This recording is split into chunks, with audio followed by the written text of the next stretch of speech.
안녕하세요, 동주씨입니다. 이번 한 주는 지금껏 재준이를 키우면서 가장 힘들었던 시간이 아니었나 싶어요. 재준이가 내년에 입학할 학교를 결정해야 되기 때문이에요. 원래 제 계획은 학교 가는 걸 1년 유예하고 9살에 입학을 시키자 이거였어요. 우리나라 장애아 보육에 관련된 내용을 살펴보면 장애아가 취약을 유예한 경우 만 12세까지 어린이집 보육료를 지원받을 수 있다고 되어 있거든요. 그러니까 장애아는 만 12세까지 어린이집에 다닐 수 있는 거죠. 그래서 저는 당연히 1년 정도는 유예를 할 수 있겠다고 생각했는데 사실상 받아준 어린이집이 없어서 실효성이 없는 것 같더라고요. 여튼 다른 선택지가 없어서 원래 계획과는 다르게 내년에 재준이를 학교에 입학시키기로 했습니다.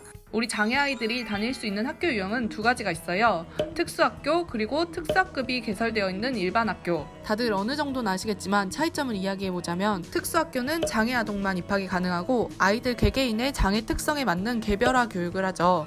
일반학교는 비장애아동과의 통합교육 그리고 특수학급에서 개별화 교육을 실시합니다. 특수학교는 수가 워낙 적어서 입학하기가 굉장히 힘들지만 한번 입학하면 초등, 중등, 고등학교까지 다닐 수 있어서 안정적이에요. 특수학급은 국공립학교에 보통 한 학급 정도 설치되어 있죠. 특수학급은 정원이 6명이니까 한 학교에 특수학급 한 반이 있다면 1학년부터 6학년까지 합쳐서 장애아동이 6명이 있는 거예요. 그러니까 한 학년당 1명 정도의 장애아동이 있는 거죠. 그래서 우리 장애아동들이 굉장히 비주류에 속하죠. 반 구성을 보면 특수학교는 장애아동 6명이 같은 반이에요. 특수교육을 전공하신 담임선생님 한 분, 그리고 담임선생님을 도와서 아이들을 교육해 주실 실무사 선생님 한 분이 같은 반이 됩니다. 그래서 총 2분의 선생님이 6명의 아이들을 담당하세요.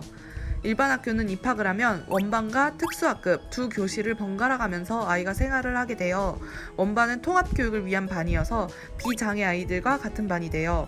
이때 담임선생님은 초등교육을 전공하신 분이고 원반에서는 다른 비장애 아이들과 똑같은 수업을 듣게 됩니다. 그리고 특수학급 같은 경우에는 특수교육을 전공하신 특수학급 담당 선생님이 계세요. 1학년부터 6학년까지 나이가 다른 장애아동 6명이 같은 반이에요. 저는 처음에 1학년부터 6학년까지 같은 반이면 너무 나이 차이가 많이 나는데 이 아이들을 어떻게 같이 교육하실까 이런 생각을 했었거든요. 그런데 보통 아이들이 원반으로 수업을 들으러 가기 때문에 특수학급에는 한두 명 정도가 남게 된다고 하더라고요. 그래서 한두 명의 아이들이 각자의 수준에 맞는 개별화 교육을 받는다고 합니다. 이 두 곳 중 재준이를 어디에 보낼지 고민하고 있는데 정말 어려운 문제더라고요. 제가 고민하는 건 재준이가 언어적으로 거의 표현을 못해요. 제가 묻는 말에 대답할 수 있는 건 이 정도예요. 이거 누구야? 크롱. 이거 뭐야? 공이야? 냉장고 열어봐, 냉장고. 우와, 이거 뭐야? 사과야.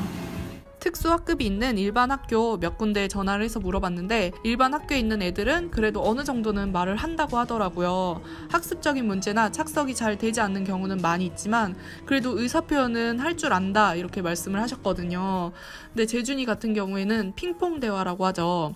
지금 뭐해? 이렇게 물어보면 밥 먹어 이렇게 대답이 오고 가는 대화, 아주 간단한 핑퐁 대화 같은 것도 지금으로서는 안 돼요. 그런데 재준이가 자조 능력이라고 하죠. 생활적인 부분, 혼자 옷을 입고 신발을 신고 밥을 먹고 화장실에서 용변을 처리한다든지 하는 부분은 그래도 잘 되는 편이거든요. 그리고 학습도 어느 정도는 가능한 편이에요.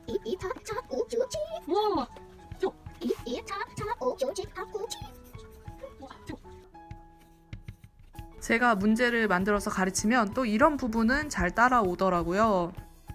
그러면 일반 학교에 가서도 어느 정도 적응을 할 수 있을 것 같기도 한데, 그런데 또 일반 학교는 원반 담임 선생님들이 장애 아동이 있는 반을 맡게 되면 많이 힘들어 하신다는 이야기를 들었어요. 초등학교 선생님들은 초등교육을 전공하셔서 특수교육에 대해선 잘 모르시잖아요. 그래서 기본적으로 장애 아동을 많이 힘들어 하신다고 하더라고요.